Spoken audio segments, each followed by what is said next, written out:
अक्टूबर 1916 का लंदन, बाहर हड्डियों को गला देने वाली सर्द रात और लंदन स्कूल ऑफ इकोनॉमिक्स की लाइब्रेरी में बैठा 25 साल का एक भारतीय छात्र जिनका नाम था भीमराव।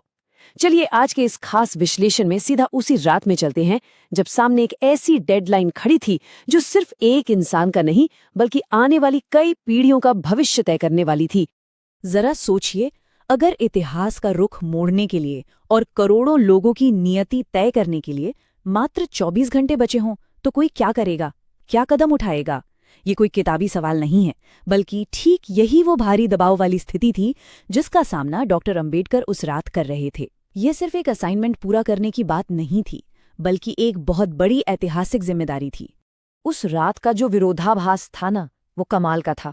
एक तरफ लंदन का वो मशहूर और भयानक ग्रेट स्मॉग, घना कोहरा और जमा देने वाली ठंड, और दूसरी तरफ लाइब्रेरी के अंदर का माहौल बिल्कुल अलग था।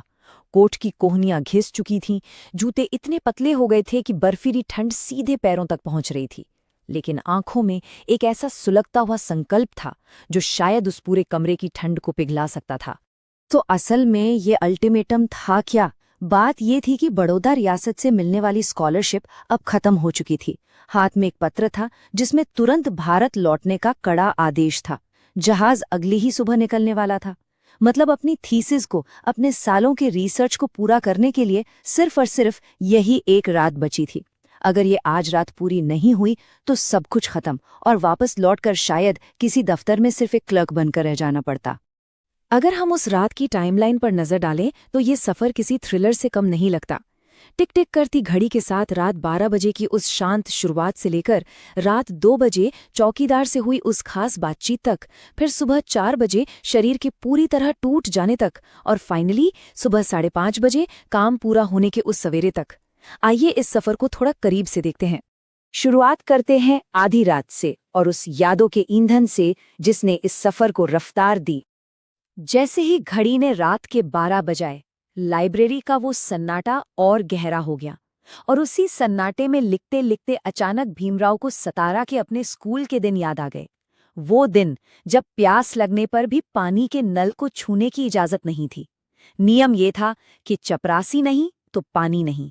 ये सिर्फ पानी की प्यास नहीं थी, ये एक ऐसा गहरा सामाजिक घाव था जिसने उस रात आगे बढ़ने के लिए एक ईंधन का काम किया। उस रात उस लाइब्रेरी में जो प्यास थी वो पानी की नहीं बल्कि आत्मसम्मान की थी। ये वो पल था जब ये एहसास एकदम साफ हो गया कि असली आज़ादी का मतलब सिर्फ विदेशियों का जाना नहीं है, बल्कि उन हजारों सालों की व्यवस्थागत और सामाजिक गुलामी से आज़ादी पाना है।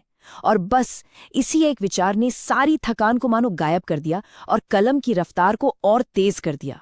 अब बज चुके थे रात के 2 और ये लाइब्रेरी बन चुकी थी एक शस्त्रागार। कहानी में एक बड़ा दिलचस्प मोड़ तब आता है जब लाइब्रेरी का एक बूढ़ा अंग्रेज चौकीदार मिस्टर थॉमस अपनी लालटेन लेकर अंदर आता है। उसने बहुत ही हमदर्दी से लेकिन थोड़े शक के साथ कहा, बहुत देर हो गई है, अब घर जाओ। लौटकर तो उसी गुलाम देश में जाना है ना। आखिर अकेले पूरी दुनिया के खिलाफ कैसे लड़ोगे? अक्सर जब भी कोई बड़ा बदलाव होने वाला होता है तो शुरुआत में ऐसे सवाल सामने आते ही हैं। और इसके जवाब में जो कहा गया वो वाकई ऐतिहासिक था। भीमराव ने बड़े ही शांति से कहा, सूरज भी अकेला ही निकलता है मिस्टर थॉमस। मुझे सूरज नहीं बनना, मुझे बस एक दिया जलाना है। ये जवाब दिखाता है कि समाज में बड़े बदलाव लाने के लिए शोर मचाने की नहीं बल्कि एक अडिग और शांत हौसले की जरूरत होती है। देखा जाए तो इस एक संवाद ने क्रांति के हथियारों की परिभाषा ही बदल कर रख दी। थॉमस के पूछने पर कि हथियार कहाँ है, जवाब मिला कि ये लाइब्रेरी कोई किताबों का घर नहीं रही, वो एक शस्त्रागार बन गई है जहाँ कलम ही बंदूक है और लिखे जाने वाले शब्द बारूद। ये हथियार उठाकर लड़ने वाली नहीं बल्कि बौद्धिक सशक्तिकरण के दम पर लड़ी जाने वाली एक बिल्कुल नए तरह की क्रांति की शुरुआत थी।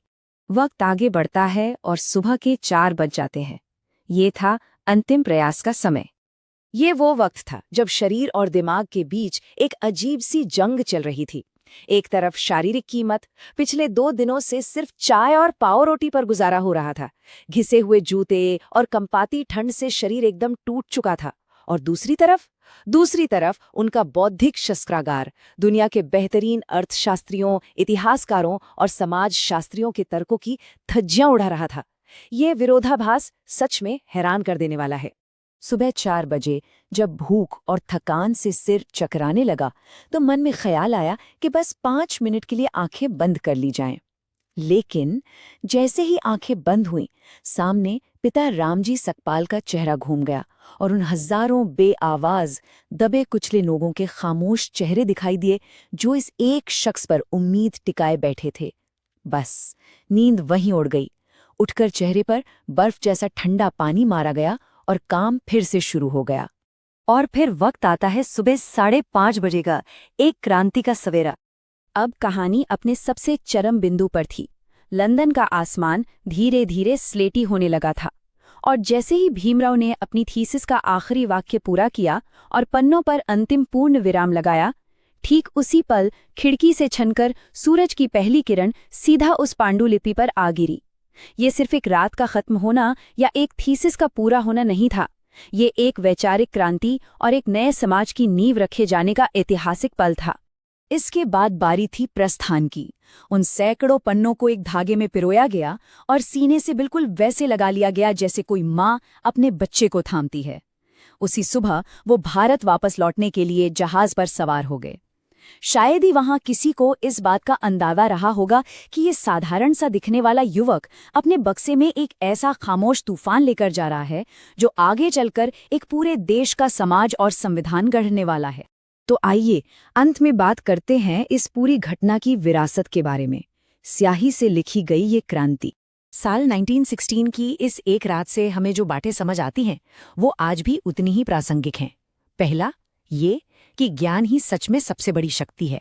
दूसरा, जो सबसे बड़ी क्रांतियां होती हैं ना, वो अक्सर सड़कों पर नहीं बल्कि किताबों से भरे शांत कमरों में शुरू होती हैं। अगर संकल्प सच्चा है तो संसाधनों की कमी कभी रुकावट नहीं बन सकती। और सबसे बड़ी बात, अपमान का जवाब गुस्से या हिंसा से नहीं बल्कि खुद को इतना काबिल बनाकर दिया गया कि पूरी दुनिया नतमस्तक हो गई। एक छोटा सा दीपक बनना भी समाज के गहरे से गहरे अंधेरे को मिटा सकता है। तो आज के इस विश्लेषण को खत्म करते हुए एक बहुत ही गहरा सवाल छोड़कर जाते हैं। क्या एक शांत कमरे में चलने वाली एक कलम सचमुच लाखों तलवारों से ज्यादा ताकतवर हो सकती है? शिक्षा और दृढ़ निश्चय की ये पूरी कहानी यकीनन चीख चीख कर कहती है, हाँ बिल्कुल हो सकती है। इस खास चर्चा में जुड़ने के लिए बहुत बहुत धन्यवाद। ये विषय सच में हमें बहुत कुछ सोचने पर मजबूर करता है।